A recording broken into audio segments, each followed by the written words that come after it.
Great. Good evening, everyone. Hello, thank you so much for joining us this evening, whether you're joining us here in the council chamber or you are joining us via BevCam. Thanks again to Kim in the BevCam booth, as always, for keeping us live and streaming so that folks can follow our meetings easily. We appreciate BevCam being here, as always. I would like to take a few moments just to run over the agenda before I officially call the meeting to order so we can all know what's before us.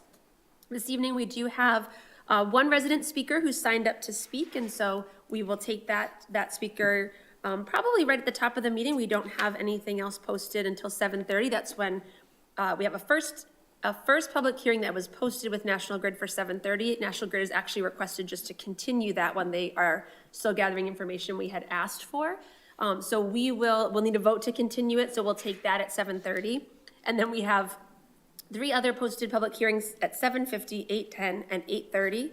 Any members of the public who are here or watching and planning to come and join us, if you would like to sign up to speak in those public hearings, and you'll hear me say this again throughout the meeting, the sign-up sheets are on the table under the window to my right, and you can sign up for those, and we'll take public comment in the order that folks are signed up.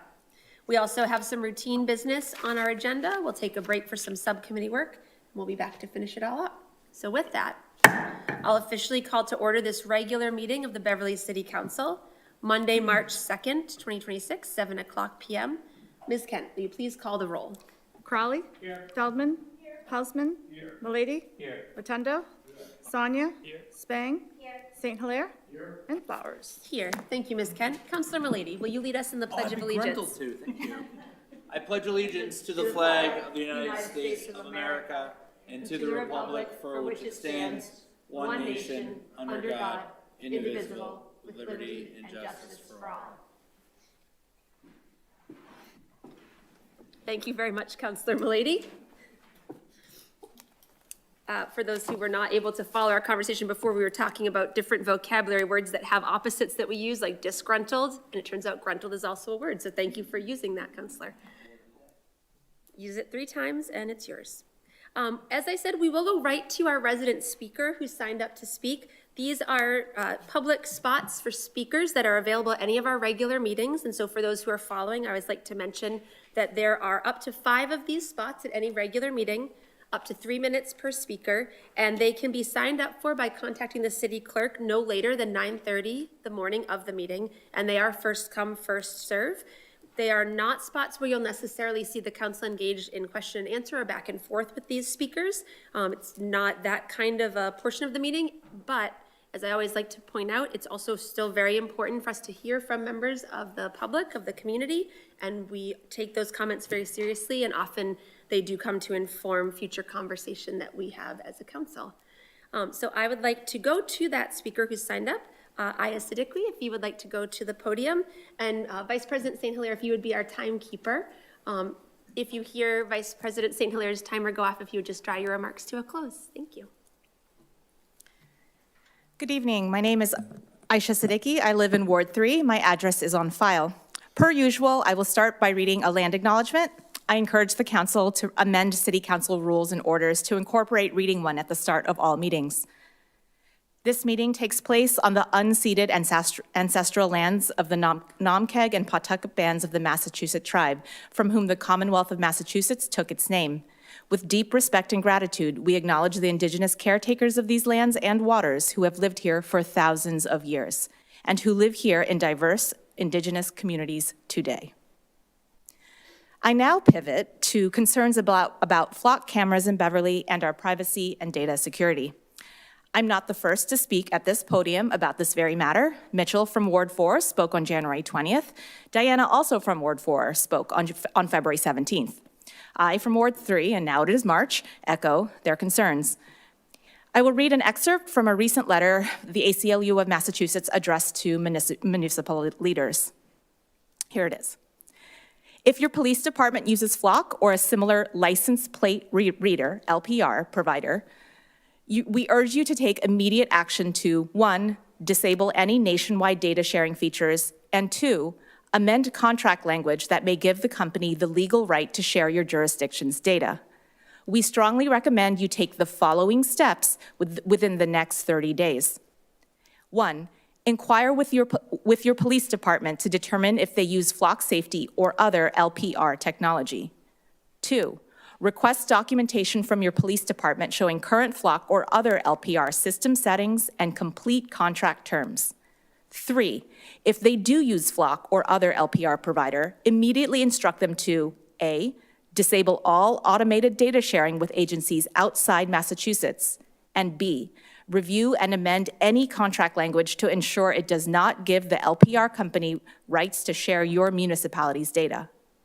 4, if external data sharing cannot be prevented, end your LPR contract and remove the cameras from your community. In the spirit of the ACLU's recommendations, I've submitted a public records request to our city clerk's team this very evening, requesting our flock contract, budget info, BPD policies and procedures, as well as audit reports that show who exactly has accessed our Beverly data. Note that Natick, Warren, Watertown, Cambridge have all canceled their contracts with flock. Last Friday, the Salem News reported, quote, in Salem, a coalition of residents sent a letter with concerns to city officials and is scheduled to meet with the mayor, police chief, and city solicitor in late March, unquote.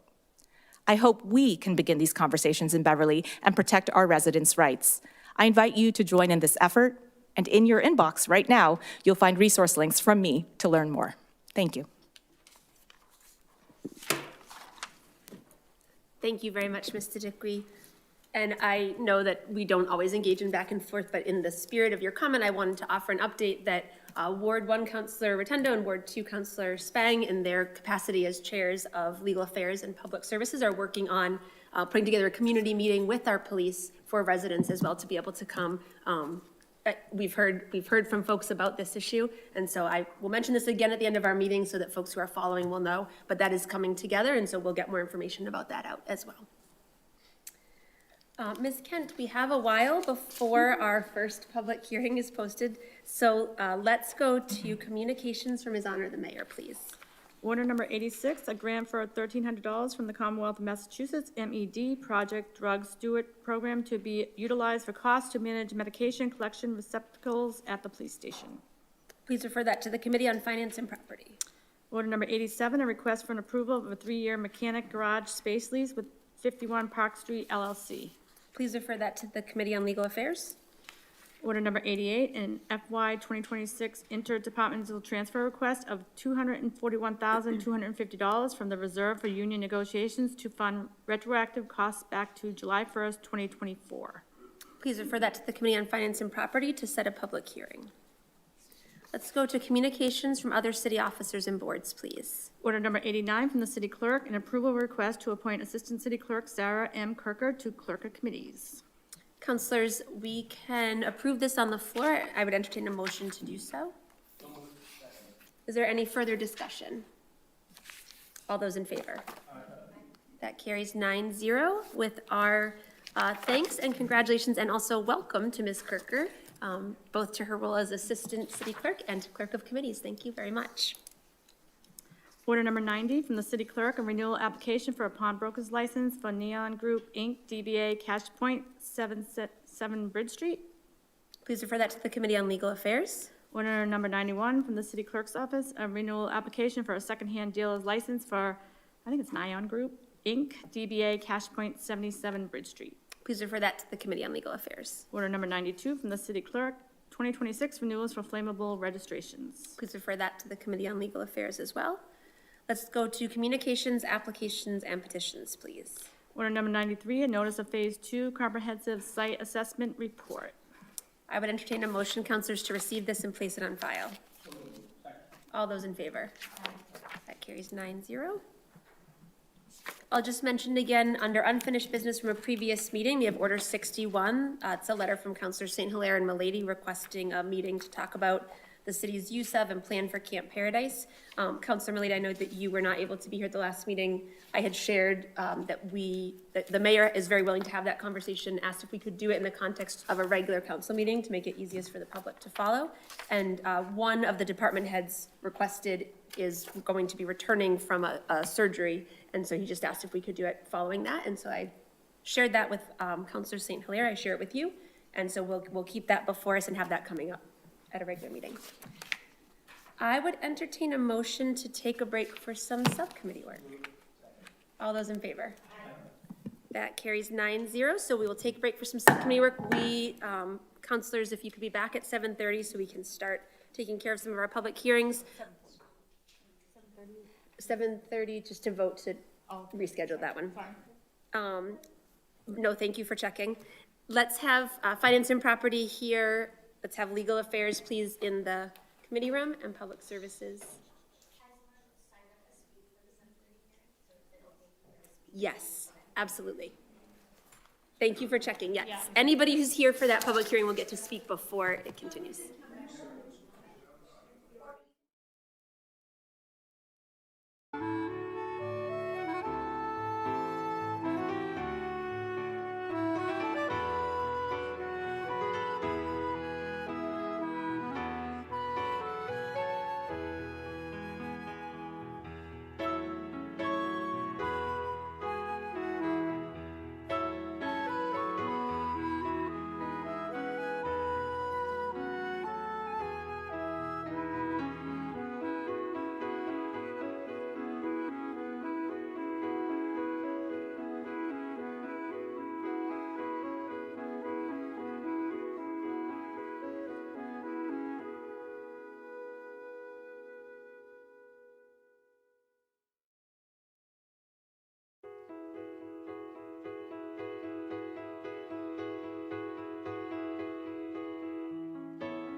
Whoopsie. All right. I'd like to call to order the meeting of Finance and Property, and we are all here. And so we only have two things before us on the agenda tonight. One is order number 86, which is a grant for $1,300 from the Commonwealth of Massachusetts MED Project Drug Stewardship Program to be utilized for costs to manage medication collection receptacle at the police station. So, that was just on the agenda tonight. And does anyone have any questions? I have none unless my colleagues have a question. I would make a motion to approve Order 86. I would second that. All right, all those in favor? Aye. All right, we will move that on to the committee.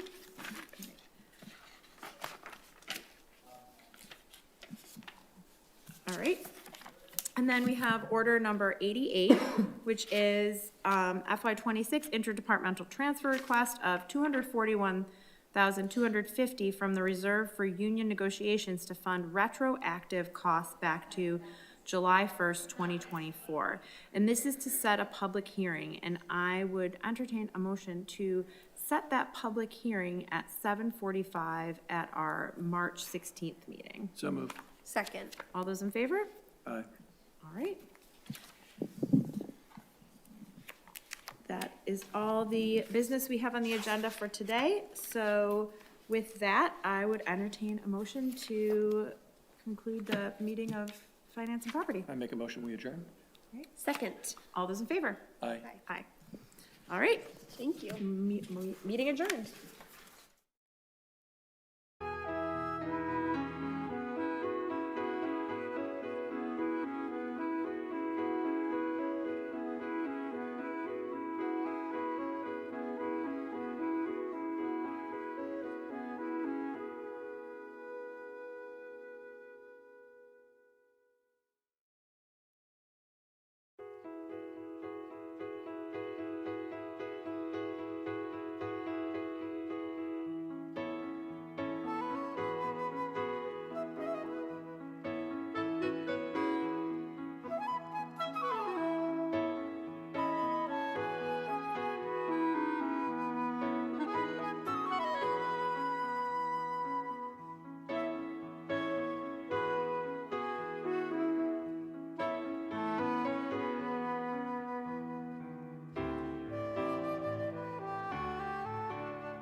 Thank you very much, everyone.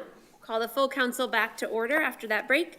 As I mentioned earlier, we are going to open the 7:30 public hearing that was posted for National Grid, and I'll do that in a moment. National Grid has actually requested to continue it so that they can give us more information. We had questions for them.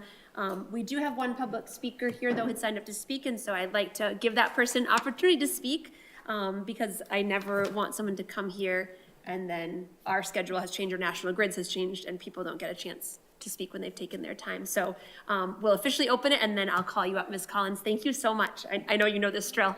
So let's officially open that 7:30 posted public hearing on Order 65. This is National Grid Petition 311-24344. Ms. Kent. City of Beverly ordered that the City Council of the City of Beverly hold a public hearing on Tuesday, February 17th at 8:05 PM, 191 Cabot Street, 3rd floor, Council Chambers, relative National Grid Petition 311-243-444 to install underground facilities on Broadway. And this was in the newspaper on February 6th, and obviously it was continued to tonight. Thank you very much, Ms. Kent. So as I mentioned, Ms. Collins, you are here to speak, and I would like to invite you to the podium to do that. And I appreciate your coming here this evening to speak with us. Thank you. I can come back too, but, okay. So Tiffany Collins, 35 Broadway, so I'm in a butter to the project at 32 Broadway, right across the street. I just want to say that we weren't notified of this ahead of time. I found out through Counselor Spang the day of the first public hearing. If she hadn't called, I kind of wouldn't have known.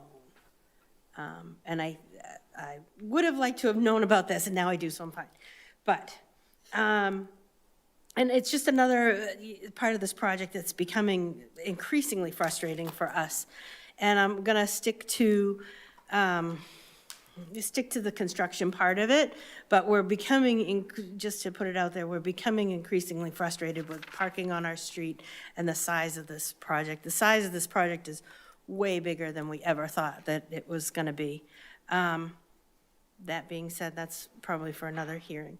So, as you all know, Broadway has been under construction since about 2018. We went through a major street reconstruction as part of a project to link Cabot Street to Rantoul and then down to the T in 2018, where all the utilities and everything was replaced at that time. And then in the last few years, we've been involved in the National Grid transmission line, and our street was paved again. So we've been in constant construction for almost 10 years now, so it's 2018, it's 8 years. My question is there an alternative to digging up the street again? I certainly don't want to deny a neighbor electricity to run his project and to run his home safely, but we can't go through it again. So is there an alternative to digging up the street? Can they trench? Can they trench down the sidewalk?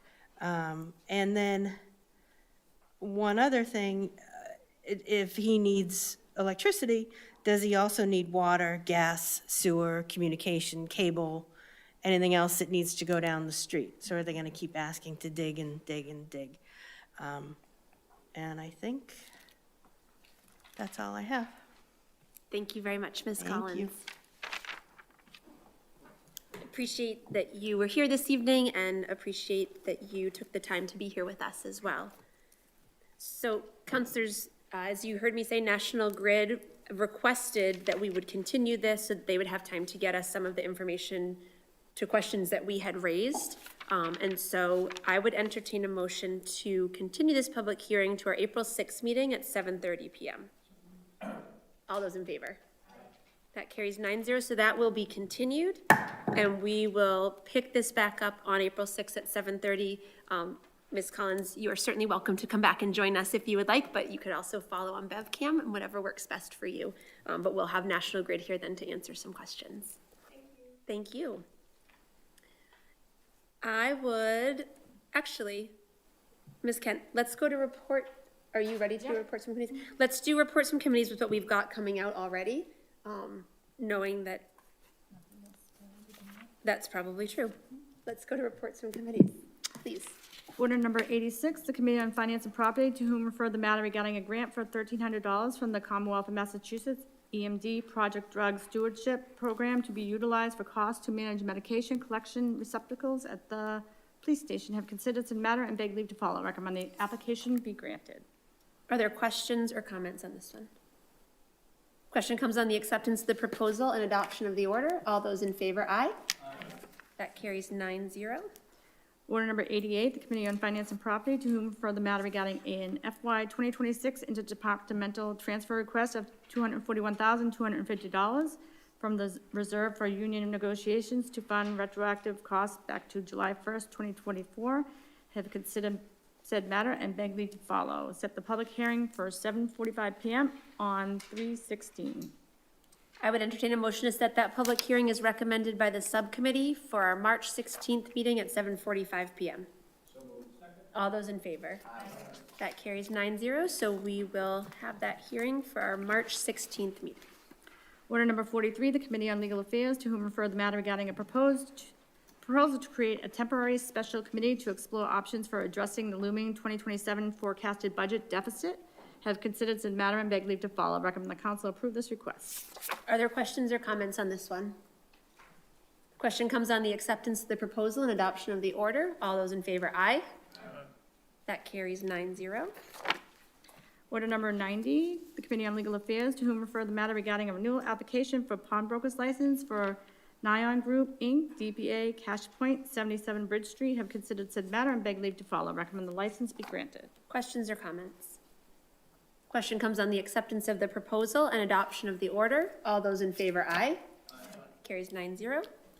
Order number 91, the Committee on Legal Affairs, to whom referred the matter regarding a renewal application for a secondhand dealer's license for Nyon Group, Inc., DBA Cash Point, 77 Bridge Street, have considered said matter and beg leave to follow. Recommend the license be granted. Questions or comments on this one?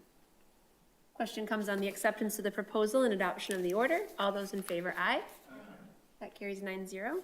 Order number 92, the Committee on Legal Affairs, to whom referred the matter regarding a 2026 renewals for flammable registrations, have considered said matter and beg leave to follow. Recommend the licenses be granted. Questions or comments? Question comes on the acceptance of the proposal and adoption of the order. All those in favor, aye. That carries 9-0 as well. Order number 87, the Committee on Legal Affairs, to whom referred the matter regarding a request for approval of a 3-year mechanic garage space lease with 51 Park Street LLC, have considered said matter and beg leave to follow. Recommend the council approve this request. Are there questions or comments on this one? Question comes on the acceptance of the proposal and adoption of the order. All those in favor, aye. Carries 9-0. Order number 68, the Committee on Public Services, to whom refer the matter regarding a reappointment for Jan Pierce to serve on the Veterans Advisory Committee, have considered said matter and beg leave to follow. Recommend the council approve this reappointment. Are there questions or comments? Question comes on the acceptance of the proposal and adoption of the order. All those in favor, aye. That carries 9-0 with our thanks to Jan Pierce for being willing to serve in that capacity. Order number 69, the Committee on Public Services, to whom refer the matter regarding a reappointment for John Curry to serve on the Veterans Advisory Committee, have considered said matter and beg leave to follow. Recommend the council approve this reappointment. Questions or comments? Question comes on the acceptance of the proposal and adoption of the order. All those in favor, aye. That carries 9-0, and thanks also go to Mr. Curry for that. Order number 70, the Committee on Public Services, to whom refer the matter regarding a reappointment for Nicholas Paranos to 19 Purita Road to serve on the Veterans Advisory Committee, have considered said matter and beg leave to follow. Recommend the council approve this reappointment. Questions or comments? Question comes on the acceptance of the proposal and adoption of the order. All those in favor, aye. That carries 9-0, and thanks again to him for being willing to continue to serve. Order number 71, the Committee on Public Services, to whom referred the matter regarding a reappointment for Kevin Gannon of 15 Everett Street to serve on the Veterans Advisory Committee, have considered said matter and beg leave to follow. Recommend the council approve this reappointment. Questions or comments? Question comes on the acceptance of the proposal and adoption of the order. All those in favor, aye. That carries 9-0, and thank you to Mr. Gannon as well. Order number 72, the Committee on Public Services, to whom referred the matter regarding a reappointment for Commissioner Michael P. Collins to serve on the Parking and Traffic Commission, have considered said matter and beg leave to follow. Recommend the council approve this reappointment. Questions or comments? Question comes on the acceptance of the proposal and adoption of the order. All those in favor, aye. That carries 9-0. That's it. Thank you very much, Ms. Kent. I would entertain a motion to take 12-minute recess. All those in favor? Thank you very much. We'll be back for our second posted public hearing at 7:50. Thank you.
Which was first? Order 49. I lied when I said I was ready, but yeah, I'm ready. Thank you very much, everyone. I'll call the council back to order following that recess. And we are going to pick up, we have a series of 3 public hearings this evening. All 3 are continued from a prior meeting. All 3 are petitions that were filed by GoNetSpeed. And we do have a representative from GoNetSpeed here with us tonight. Thank you very much, Ms. Mahoney. My suggestion is, in speaking with the mayor and also with Ms. Mahoney, there's work yet to be done moving in this process with GoNetSpeed that doesn't really set us in position this evening to be able to act on these. So what I'd like to do and what I'd like to suggest is that we'll use each of these hearings. If members of the public come for any one of them, we'll take public comment. Ms. Mahoney's here and willing to answer further questions from counselors, and so we'll do that. And my suggestion is that given that we will end up likely continuing these, not to necessarily let them go on past their posted times, because we'll have further opportunities, but this will be a good chance for us to just ask some of the questions that counselors may have been thinking about, hear from Ms. Mahoney, and as I said, I will take public comment if any of these hearings have members of the public who are here to speak, because I don't want them to come and not have that opportunity. So with that, let's open the first public hearing posted for 7:50. This is on order 49, Ms. Kent. City of Beverly ordered that the City Council of the City of Beverly hold a public hearing on Monday, February 2nd at 7:50 PM at 191 Cabot Street, 3rd floor, Council Chambers, relative to GoNetSpeed petition to install underground facilities on Ashton Street. And this was in the newspaper on Friday, January 23rd, and it was February 23rd, and continued to March 2nd. Thank you very much, Ms. Kent. I also would like to note that our city solicitor, Beth Oldmixon, is here with us this evening as well. Thank you very much, Ms. Oldmixon. Ms. Mahoney, thank you for being here with us. I don't know if there was anything that you wanted to be able to mention about this particular petition before we just get to some questions, but I'd like to give you that opportunity if you'd like. Yeah, thank you, Council President Flowers and members of the council for allowing me to be here to speak. I don't have anything specific to say other than I know I've sent you all a lot of information. I do hope that we can take the time in the next month to review that, and that if needed, we're happy to have an informational session with counselors to make sure that everybody understands fully what we're doing in Beverly, as well as these particular petitions. Thank you very much, Ms. Mahoney. And thank you for supplying that information that I know has been now shared with the council. We appreciate that. Councilors, are there questions on order 49? This is the Ashton Street petition for this evening. Okay. Councilor Spang. Thank you, Madam President. Through you, it looked like the polls relating to this request were in the application number 3 of the 47 applications that you put in with the carriers. Mm-hmm. And the status says engineering review. Can you just explain what that means? Sure. It typically means that, so all of those statuses come from the poll owners. Yep. So they're reviewing the survey that they did on those, some of those sections to give us back information on those polls. Okay. And design the whatever make ready needs to be done.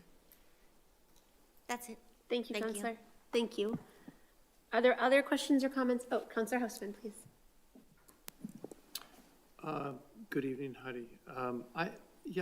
So you sent a lot of information, and I have the first attachment that you sent in front of me, which lists all the various different streets. Oops, just lost it. Bear with me a minute. And I just have a question of sort of how to interpret the data on here. So you have an application name, Beverly 001 through 47, which looks to be a region or a district sort of on the map that you provided as well. And you've got a National Grid work order, a Verizon work order number, street, and then status. And my question really has to do with status. So the application dates range from one as recent as February 18th of this year, and go as early as, looks like, April of last year. Mm-hmm. So there are, I guess, 4 different descriptions here, if you could explain them. So Beverly 001, the status is payment received, application paid date April of 2025. What is payment received in the context of applying for co-location rights? Yeah, so payment received, thank you. Payment received would mean that we sent in the application. If there was a cost associated with that application that that they're saying that they received it, and it would move into the next phase. And is there a charge that the co-locators, the owners of the poles, Verizon and National Grid, charge for the co-location rights? There is a charge for the application and for the rental of attaching on the pole. And those are just ongoing costs, the rental? On the pole. Correct. Okay. And then District 006, Garfield Avenue, says work order being written. This is also in April of 2025. What is work order being written?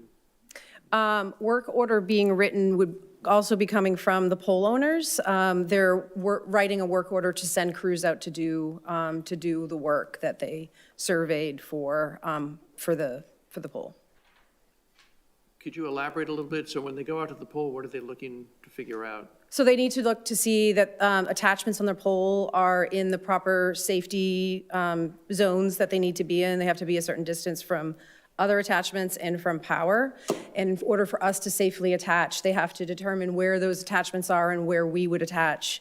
And then when we're saying, well, it would actually end up meaning that we would have to replace that pole with a taller pole. The reason being that pole would have to be replaced is because we would not be able to safely attach in an area on the height of the pole that is currently in. So it would require a taller pole. Thank you, and Madam Chair, through you. So this is just, for example, April of 2025. There are a few from May of 2025 and June of 2025. And then I think the last one under this status, it looks like September of 2025. So these say work order being written. Does that mean, if it says work order being written, that all of those are going to require new poles? No, not necessarily, not at all. Nope. Some of them will require new poles, and we are fully ready to do that if we need to. Some of them would just require simple moves on the attachments that are currently on the pole in order for us to safely attach. So, not to beat a dead horse, but if a work order is being written, is the status from April of 2025, so just shy of a year from now, does that mean that no work has been done, or that there is, when it's ready to move forward, you now have a plan laid out for what has to happen at that location? We wouldn't actually do the work. The pole owners do that work. So as of today's date, I don't believe any of that work has officially been completed yet. And, I mean, I haven't counted these, but there are probably maybe 20 of these. What does your company do while you wait for Verizon and National Grid to sort of get their act together on this work order? We constantly have meetings with them to go over status. I mean, we're talking, one of those applications has hundreds of poles on them. So for 47 applications, you can imagine the amount of poles that we need to keep track of. So we're constantly meeting with them, making sure that, we're providing them with as much information as they need to move forward. But it is in their court in order to move things along. Okay, and through you, I have two other statuses to ask about. There are three that say sent to phone company. What does that status mean? So we initially apply, our first application goes to the power company. They usually have priority access of the pole, and then they would send their survey that they did of the pole to the telephone company, which is what that would stand for. In this case, telephone company meaning Verizon? Correct. Okay. And then another large set of status categories is preliminary design. What is that a reference to? So there are areas where we have received some make-ready determinations back. None of that work has been done, as I said, but we know what the design we're then working with them to put it in design and create a path forward for the network. Okay, and I realize there's one more, if I may, through you. The last one says, this is in zone 47 East Lothrop Street, the one that affects my constituents most directly. It says assigned to MSA. What does that mean? What was that? I'm sorry. Assigned to MSA. Master That's the Services Agreement? status. I actually would have to find out for you. I'm not sure. If you would. Of course. All right, thank you. I'm all set. Thank you, Madam. Thank you, Counselor. Thank you, Ms. Mahoney.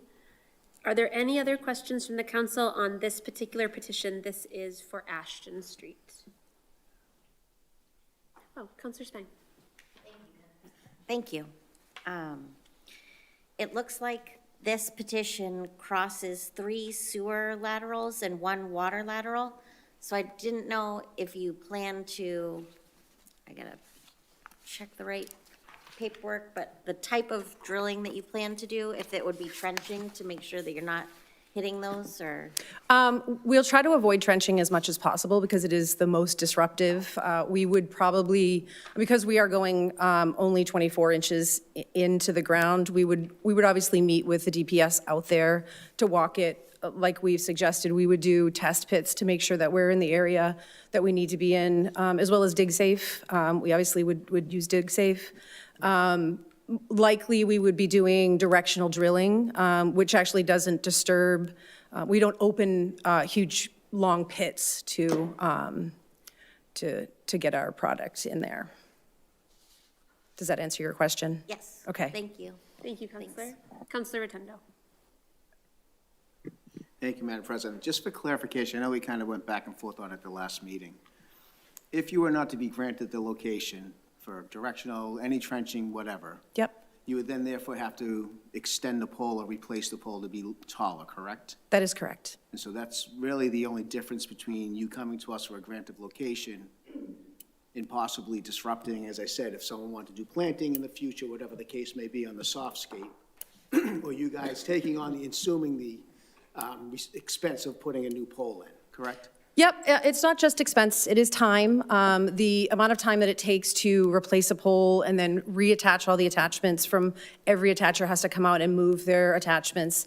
And then you have a double pole there for a long time. I'm sure you guys are aware of what a double pole is, and people don't like them.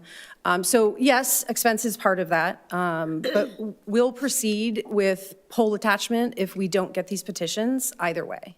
Okay, and just to kind of speak to the double poles, which I know Council Hausman's been a big champion on making sure that they don't exist. Sure. So that would also hinder further, relationships. I just wanted to point that out, but thank you for the And clarification. we don't want to do that. And it isn't up to us, it's up to the pole owners. Yep.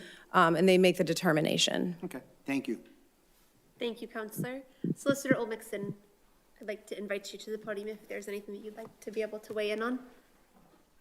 Can I speak? You may. I'll invite you to the table. Thank you. So if I may ask a question of Go Net Speed, Yes. as I'm trying to interpret some of the information that was sent around. So there's the map that is broken up into 47 different sections. And I was just looking at it and noticing for Ashton Street, it says Beverly 003 over that. But then the application, the large Excel sheet, Beverly 003, has an associated street of Amherst Road. And I'm just wondering if I'm reading those correctly and they're supposed to match?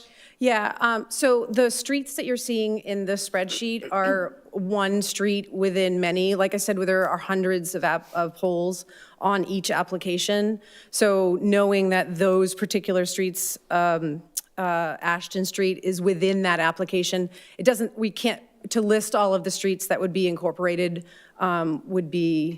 is not what the utility owners want us to do, but it is within that application. Sure. So Councilor Rotundo, correct me if I'm wrong, but I don't believe Amherst falls within that 003 area. Yeah.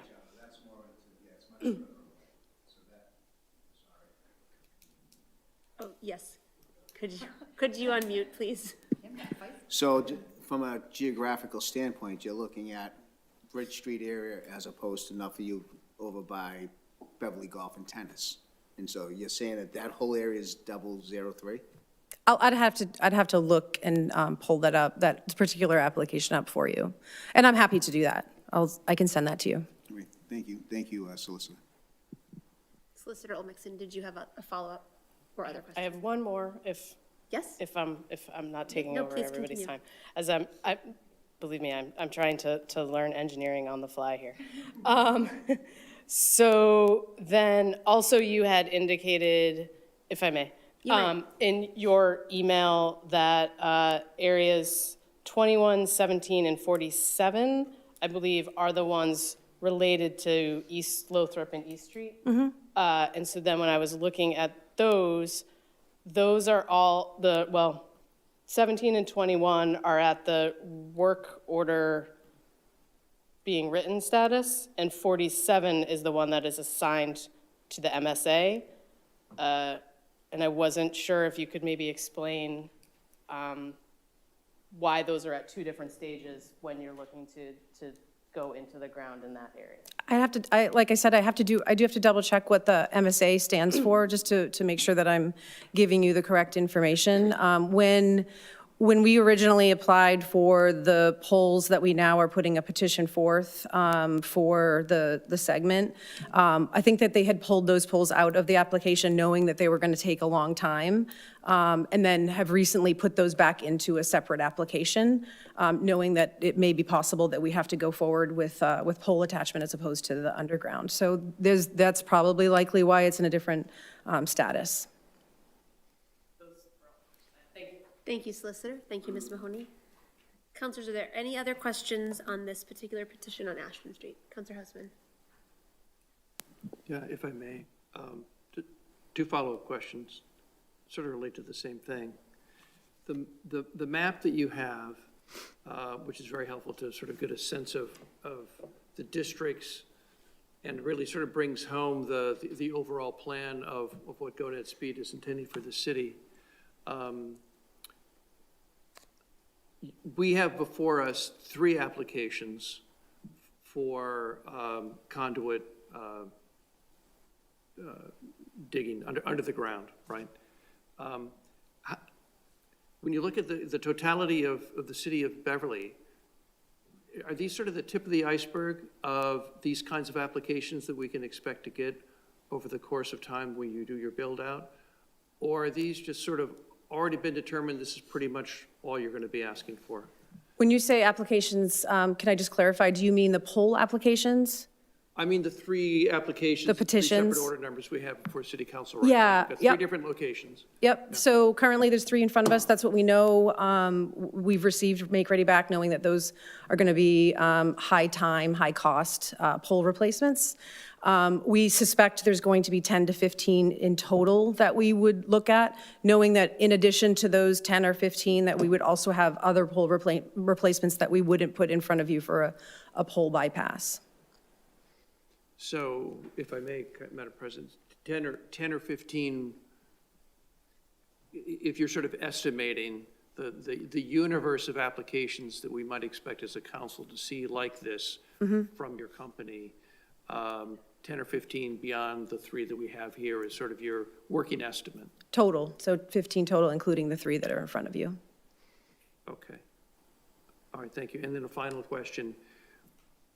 When I look at the list and you say that in one of these districts, you know, there are sometimes hundreds of polls in those districts, and you have filled out these applications with the poll owners, and in May of 2025, you're now still waiting for them. What is your build-out timeframe to do all of this? Because it sounds like years. There are no poll regulations in Massachusetts for poll owners to conform to a certain time frame to give us a license or do their work. In Massachusetts, it can vary. There are areas where we've been able to move fairly quickly and other areas not.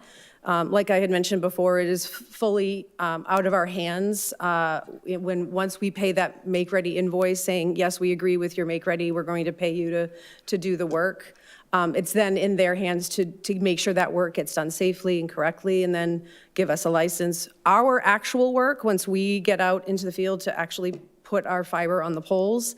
Usually takes a couple weeks at most. So most of that time is sort of working with the pole owners to get licensed. I'm sorry, just to clarify, when you say a couple of weeks, you mean a couple of weeks for a given zone or a couple of weeks for all of Beverly? Yeah, no, I should clarify, you're right. That is a couple of weeks for each work order. So each work order would be like a section that's broken out that you would see on the map So we have there. 47 sections, a couple of weeks for each section, roughly? Yeah. Okay, thank you. Thank you. Thanks, Counselor. We're coming up to the point that we could pause this particular public hearing and pick up the 8:10 hearing on order number 50. I just want to double check, are there any members of the public here who were hoping to speak specifically in the public hearing on order 49? This is the petition for Ashton Street. Okay. Seeing none, I would entertain a motion, counselors, to pause this hearing now and to continue it, to recess it now and to continue it to our April 21st meeting at 7:40 p.m. All those in favor? All right, that carries 9-0. So we will recess this hearing on order number 49 and continue it April 21st. And I want to note that is a Tuesday. There's a Monday holiday that week. So we'll continue that on Tuesday at 7:40 p.m. And we will open the posted public hearing, posted for 8:10. This is on order number 50, also continued from prior meetings. Ms. Kent. City of Beverly ordered that the City Council of the City of Beverly hold a public hearing on Monday, February 2nd, 2026 at 8:10 p.m. at 191 Cabot Street, 3rd floor, Council Chambers, relative to GoNet Speed petition to install underground facilities on Friend Street. And this was in the newspaper on January 23rd, and like you said, was rescheduled tonight. Thank you very much, Ms. Kent. Ms. Mahoney, I don't want to assume and skip over you. I'm presuming that you're still comfortable taking questions from the council. Nothing that you want to add about this one on Friend Street this evening? Okay. Counselor Spang, let's go to you first, please. Thank you, Madam President. So it looked like from the map, this Friend Street application would be part of the application to the pole owners called number 2, and that had this status of payment received. So does that mean that you paid for the make ready and now you're just waiting for them to do the work? Yes, that's that status, correct, yeah. Okay. And then I just had the same question that's probably going to be answered the same way, if it's okay. You crossed 4 sewer laterals in this petition, so it would be the same, you'd be connecting with Yes, engineering. absolutely. Those are my questions. Thank you, Counselor. Thank you. Are there other questions from the council for Ms. Mahoney on this particular petition? This is the Friend Street petition. Okay. Counselor Spang. It looks like you're adding some handholds, and can you just explain how those will look from the outside? Would people be able to see it in the grass? Is it flat with the grade? They're usually fairly small handholds because of the type of installation, usually like a 12 by 12 square. You would be able to see it, but we try to blend it in like color-wise with whatever landscaping is there. And would those be at, if I may ask another question? You may. Would those be at all 3 of the poles that it's going through, or just at the 2 ends? The 2 ends. Okay. Those are my questions. Thank you, Counselor. Are there other questions from counselors on this petition? Okay. Ms. Kent did just check the sign-up sheet, so I don't believe there are any members of the public here for this particular petition on Friend Street, but I just want to double check if there are any members of the public who wish to speak in this public hearing. Seeing none, I would entertain a motion similarly to recess this public hearing in order number 50 and to resume it at our April 21st meeting at 8:10 p.m. 8 o'clock, I'm sorry, 8 o'clock. All those in favor? Aye. Thank you very much. That carries 9-0. So we will continue this public hearing in order 50 at our April 21st meeting at 8 o'clock p.m. And we do have some time now before our final posted public hearing. So I would entertain a motion to take a 15-minute recess. All those in favor? Aye. That carries 9-0. We'll be back for that final hearing. Thank you.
Thank you very much, everyone. We'll call the council back to order, and we are going to be picking up our 8:30 hearing. This is another hearing that's been continued from a prior meeting. This is a hearing on order number 51. This is the third in a series of 3 petitions that we are continuing to discuss from GoNet Speed. And as I mentioned about the other 2, the same applies to this hearing, which is given that GoNet Speed and the city continue to be in conversation, and there's anticipation that GoNet Speed will be meeting with the mayor's team and other department leaders in the coming weeks. We will not be taking action on these this evening, but we will be leaving time for the public to comment, as well as for councilors to ask some questions of Ms. Mahoney, who is here from GoNet Speed and has been answering questions for us. And then I will entertain a motion to continue this one as well. So with that, we'll open the public hearing posted for 8:30 p.m. This is on order number 51. Ms. Kent. City of Beverly ordered that the City Council of the City of Beverly hold a public hearing on Monday, February 2nd, 2026 at 8:30 p.m. at 191 Cabot Street, 3rd floor, Council Chambers, relative to GoNet Speed petition to install underground facilities on East Street. And this was in the newspaper January 23rd. And as you said, it's continued till tonight. Thank you, Ms. Kent. Ms. Mahoney, I'm assuming, but don't want to skip over you, that this hearing as well, you're here for questions, but nothing that you need to add at this point specifically on the East Street petition. Is that correct? That's correct. Okay, thank you. Councilors, before we go to members of the public, if there's any opening questions from the council on the East Street petition, just sort of set the table, I would be willing to entertain those. Are there questions from the council on the East Street petition? All right, thank you. So then, Solicitor Olmixon, was there anything that you wanted to be able to add at the beginning of this one? Okay, thank you. So let's go to members of the public. We do have one member of the public signed up here, and we'll take others if there are others here. So Kent Harrop, first member of the public signed up to speak. Mr. Harrop, if you would go to the podium, begin with your name and address for the record, and then please address the council with your comments. Okay. My name is Kent Harrop, and I live at 187 East Lothrop. Thank you. Thank you. So my wife Tricia and I have lived at 187 East Lothrop and have been residents since 2014. We love living in Beverly, and we love the quality of life in our community. Since 2024, however, the quality of life in our neighborhood has been seriously degraded. Through much of 2024, East Lothrop Street was under construction courtesy of National Grid, particularly from along Lawrence Street to Bisson. We regularly dealt with detours from July 1st through mid-September. In front of our very house, we had heavy jackhammers camped outside, breaking through ledge in trenches 10 to 12 feet deep. During those summer months when we would expect to enjoy our garden and visit with neighbors, we dealt with several hours of ear-splitting noise Monday through Friday. We took to wearing noise-canceling headphones to be able to live in our own home or to sit in our own garden. During that time, we dealt with dust and the roulette of getting in and out of our driveway. Oftentimes, we had to park on East Street, which I'm sure over time wore on the good graces of that neighborhood as well. Finally, the drilling ceased and the work crews moved further down East Lothrop towards Bisson and towards Hale Street. We were told that because the work of East Lothrop would bump up to early winter, that the road would be patched over until new pavement could be put in the spring of 2025. In the spring of 2025, we learned that our bumpy road would not be paved. Instead, the city was going to lay water pipes. And so we spent midsummer and well into the fall dealing with the road being torn up again, more noise, more dust, more broken water pipes. Too often having to prod and push the Public Works Department to properly communicate with our neighborhood as to what was happening and the duration of the project. And then finally, around Thanksgiving, our road was paved, new sidewalks put in, and we all breathed a sigh of relief having survived 2 years of construction. As one neighbor called it, the nightmare on East Lothrop was over, but perhaps not. This newest proposal will bring more construction, more noise, dust, and hardship to the citizens of East Lothrop. Apart from any merit this proposal may have, I cannot support it. The simple fact is I feel exhausted and frankly taken for granted by city officials. And I know I'm not the only one. I do want to offer words of appreciation for our City Council representative, Scott Hausman, who I have found to be accessible and responsive when I have voiced concerns and asked for clarification during this 2-year ordeal. I respectfully ask the City Council not authorize this proposed project, and thank you for the opportunity to speak. Thank you very much, Mr. Herrick, for being here this evening. Are there other members of the public who wish to speak in this public hearing? You've heard me enough. Okay. Well, thank you for being here, Mr. Wood. We're happy to have you anytime. Councilors, are there questions? Councilor Hausman, we'll go to you. Yes, I'd like to introduce Mr. Harrop and his comments as Exhibit A in this hearing regarding the work to be done in this location. Everything he said represents a slew of my constituents, as Councilor Spang can also attest, a slew of her constituents as well, and what they have had to put up with over the course of at least 2 years, depending on how you count it. National Grid's going on 5 years when they said their project would take 2.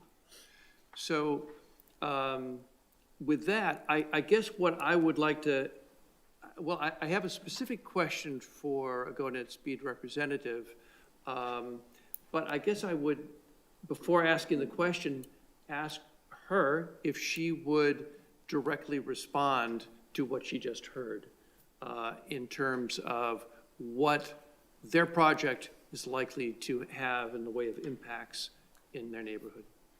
Thank you, Councilor. Ms. Mahoney, thank you.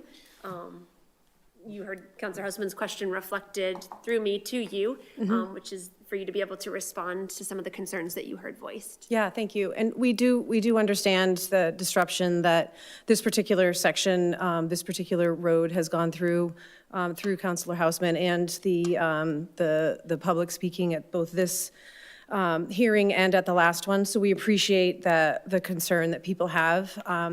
It is always our goal to be as least disruptive as possible, to work with the communities that we're in. We try very hard to attach aerially first before we even consider doing any in-ground construction. As you've seen it on the phased map that we gave you, most of those first 2 phases are fully aerial, minus these few areas that we have applied for, short segments of conduit. We have given counselors the opportunity to work with us as well as the DPS and city engineering. We're willing to go out there and make sure that we're not interrupting any ledge that's there ahead of time, ahead of the actual construction. We're willing to walk out with the DPS to do to show them exactly what we're doing. Our plan is not to do open trenching. Our plan is to do simple directional drilling or boring to go underneath driveways, which does not open the road. Of course, you know, we wouldn't know that until we do the dig safe, until we do any potential test pits to make sure that we're not hitting ledge. And I know that there's a concern of ledge in that area. So all of that is to say, we're very willing to work with the city and the neighborhoods, you know, to bring competitive internet service. We've discovered that Beverly is underserved in terms of providers that you have, and that is our ultimate goal, is to bring competitive internet service to the city of Beverly. And we don't want people to be upset with us, so we will do it in whatever way is most beneficial to the city. Thank you, Ms. Mahoney. Councilor Hausman. Yes, if I may, Madam President. Would you describe for Mr. Harrop, Mr. Mahoney, what directional drilling means, and if you had no ledge, you have two locations or two poles you want to connect to Yep. On East Street, and the same thing on Lothrop Street. What would, the number of days, number of hours, noise, what kind of equipment? Could you give a very sort of physical description of what could be expected, assuming you hit no ledge? Sure, assuming that there's no ledge and that it's not an issue, because if there were ledge, we would probably not be interested in doing that work anyway, because it would be cost prohibitive to do that.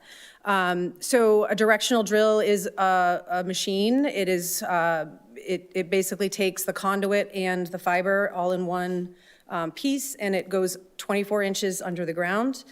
So we're not opening up the ground, we're going through and directionally drilling to the next point that we're stopping at, so that would be the next pole.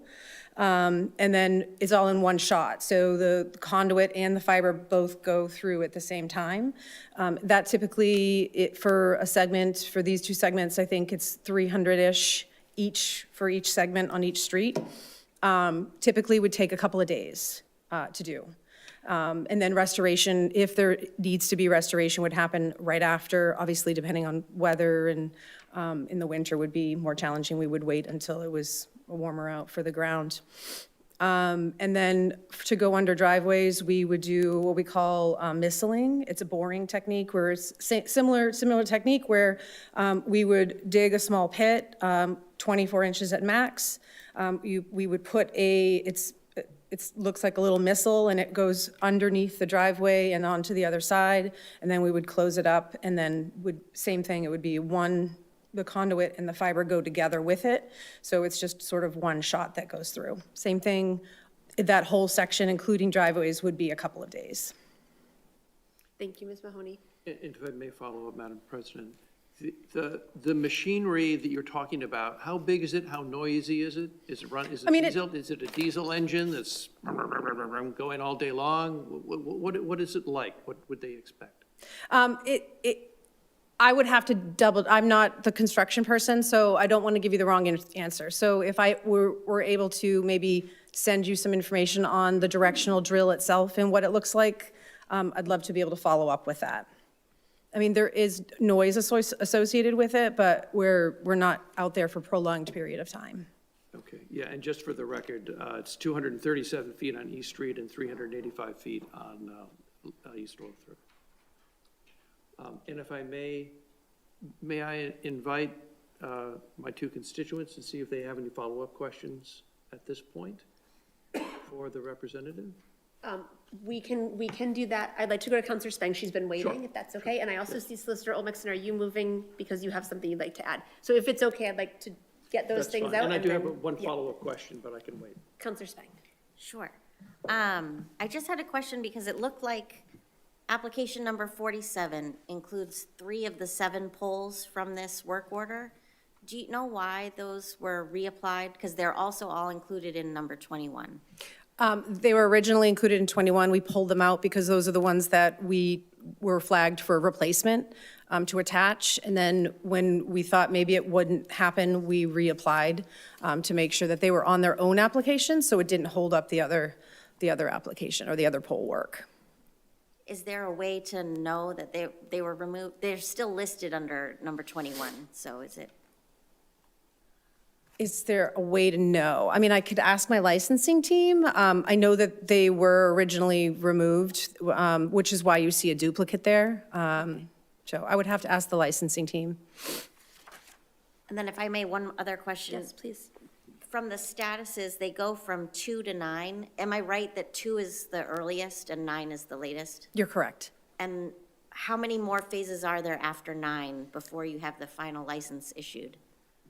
If 9 license issued, is that, 9 you is don't see license? payment received. Payment received, so then it would be make ready work is done, and then license is received right after. Okay.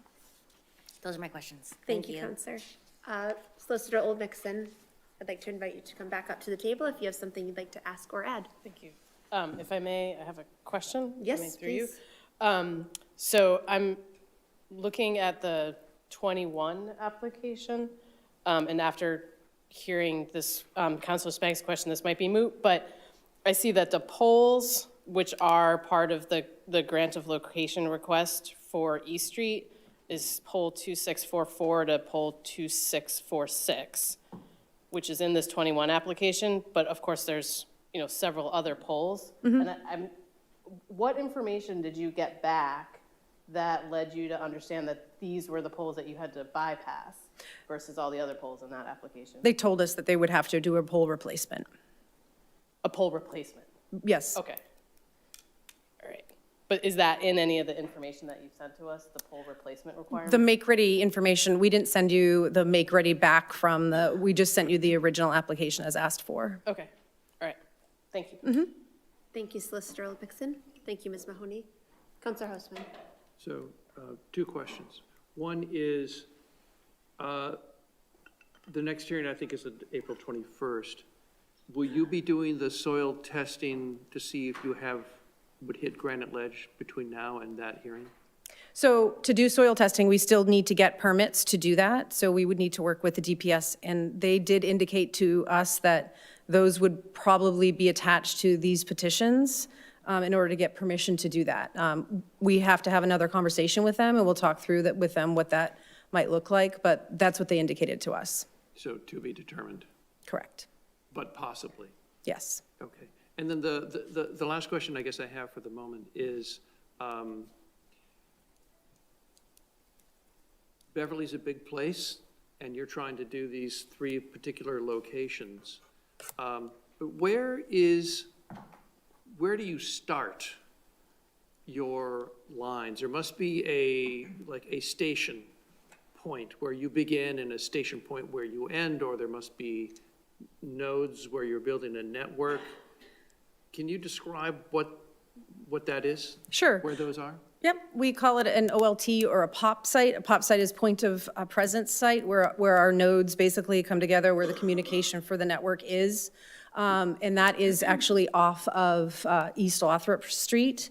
So that, it's like an outdoor area. We would work with the private landowner to put our communication there with a backup generator. We would go through permitting. We have just cited the location that we would like. We have not gone through permitting on that yet. I'm sorry, this is new information. Could you identify the location and the owner of where this site I don't would have be? that information with me. Is it along the residential stretch of Lothrop Street? I don't have that information with me. I'm certainly happy to find out and provide it to you. Yes, please. And so that would be the starting point? That is, yes, that's like the hub location. The hub? And very often, we wouldn't go to a private land, like a homeowner. It's usually a business or a church, or sometimes we will go inside a business to have our hub sort of in a business inside. Okay, yeah, that would be very interesting information to Sure. get. And just to put a final point on this, a hub like this, would you have more than one hub in the city, or would this be the one hub for the city? I believe Beverly only has one. There are instances where we would have more than one, but I believe we only have one proposed for Beverly. And so everything feeds ultimately back to this one point? Correct. Okay, thank you. Thank you, Counselor. Are there other questions from members of the council at this time? Counselor Spang. Thank you. So from the 2 segments, the one on East Street and the one on East Lothrop, it looks like there are 6 gas lateral crossings, 3 water and 1 storm drain.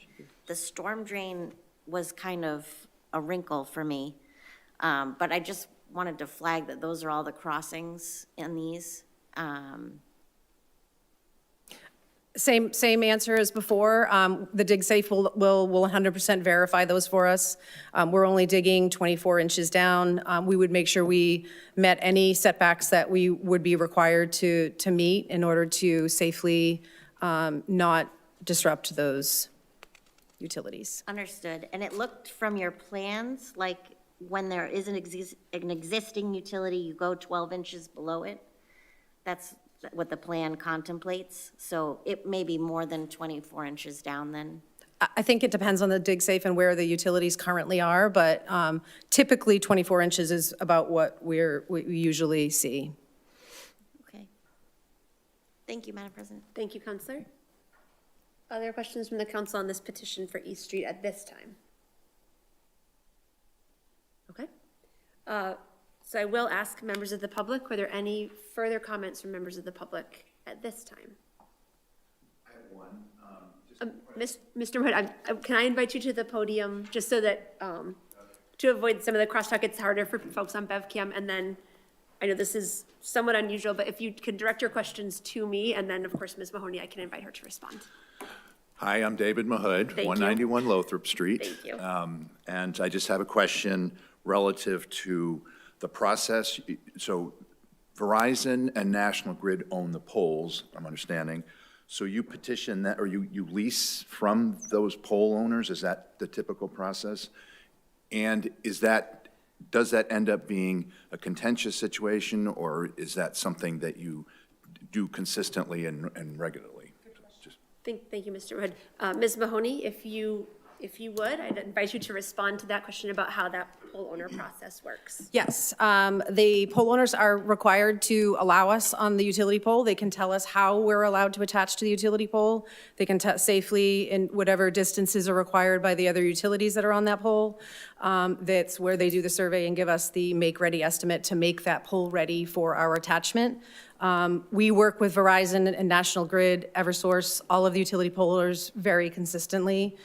We have a very good working relationship with all of them. We have built in 9 different states, soon to be 11. Many markets right here in Massachusetts. We are very familiar with the pole owners and their process for sure. Thank you, Ms. Mahoney. Yes. Does that answer the question? I want to make sure. Thank you, Mr. Moorhead. Yes, thank you. Are there any other questions from the council at this point, knowing that we will continue this hearing? We heard some information that we'll be getting back from GoNet Speed that was requested this evening, so we'll have that to consider as well. Okay. Thank you, Ms. Mahoney. Thank you to the members of the public who are here for this hearing as well. I would entertain a motion, councilors, to recess this hearing now and pick it back up, continue it at our April 21st meeting at 8:20 p.m. So moved. All those in favor?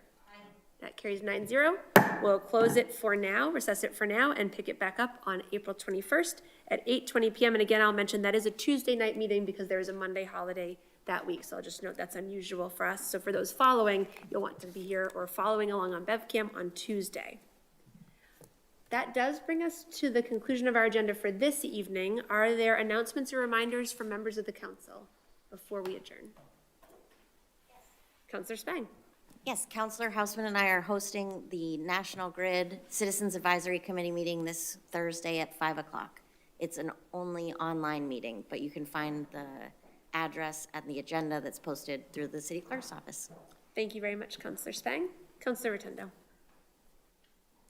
Just a reminder, tomorrow's the deadline cutoff of the trivia in the round, all Beverly trivia at the North Shore Music Theater. It's for 4 o'clock tomorrow. I think, hopefully have people join us, but it's a Beverly 400 event. I just wanted to plug it for them. Thank you very much, Councilor Houseman. And the actual trivia is this Saturday, correct? Okay, thank you. Any other announcements or reminders from members of the council? I will just mention again for those who may not have been following or able to be here at the beginning or following on BevCam just yet. We've heard from many folks in the community also about concerns about flock cameras. And so I mentioned that as in their roles as chair of legal affairs and chair of public services, our Ward 1 and Ward 2 councilors, Rotundo and Spang, are in the process of organizing a community meeting. They're looking at April 21st before our regular meeting for that, but we'll have further details coming, and that will be in conjunction with our Beverly Police as well, so that some of these concerns and questions that we've had raised can be addressed and discussed. And also we'll be working with the Beverly Police to get some of those questions to them ahead of time so that we can make sure that that information that's being discussed and the concerns that we're hearing can be fully talked about. All right. With that, I would entertain a motion to adjourn. So moved. All those in favor? Aye. That carries 9-0. Thanks to Kim in the BevCam booth. Thanks to the members of the public who are here with us, as well as Solicitor Olmixon. We are adjourned. Have a good night, everyone.